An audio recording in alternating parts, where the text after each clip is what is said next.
Très chers amis de Saint-Patrick de Sainte-Anne, et d'ailleurs, bienvenue. Bienvenue à ce deuxième dimanche de Pâques que nous appelons dimanche de la miséricorde divine.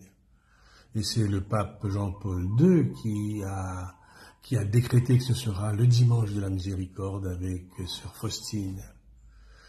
Alors, en ce dimanche, nous écoutons l'évangile de Thomas au chapitre 20.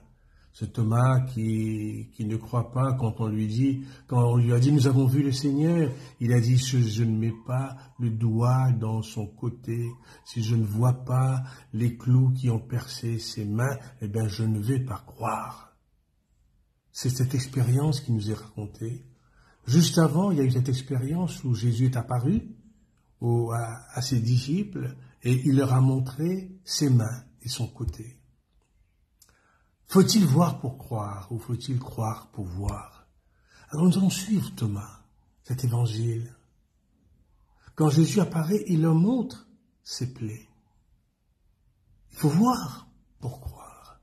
Alors qu'est-ce que signifie voir? Si nous avons vu, nous ne pouvons pas croire. Qu'est-ce que ça signifie de croire, de voir? Voir signifie faire l'expérience de Jésus.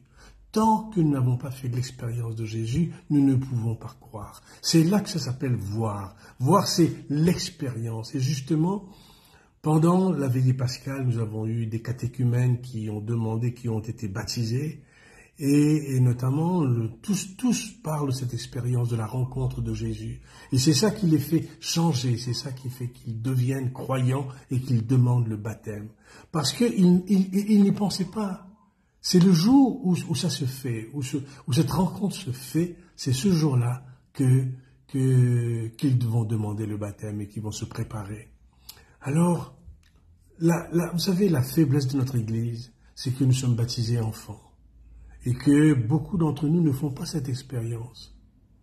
Alors, l'Église catholique, les chrétiens, nous devrions prier pour que si nous n'avons pas fait cette expérience de la rencontre, nous prions pour demander au Seigneur, fais que je te vois, fais que je te touche, et c'est ce qui va arriver. C'est pas à la manière dont Thomas le demandait, parce que Thomas demandait, lui, que le Seigneur vienne devant lui, que le Seigneur change, comme fait le Satan, change les roches en pain. C'est pas de ça qu'il s'agit. Il s'agit pas des preuves que tout le monde peut voir. La preuve, elle est intime, elle est pour soi. Prions pour que nous ayons cette rencontre personnelle avec Jésus.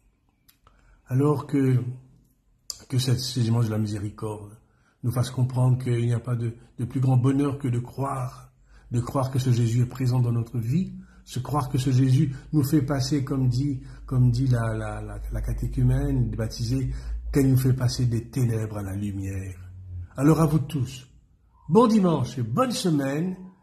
Et à tous les enfants qui sont en congé, alors, bonnes vacances.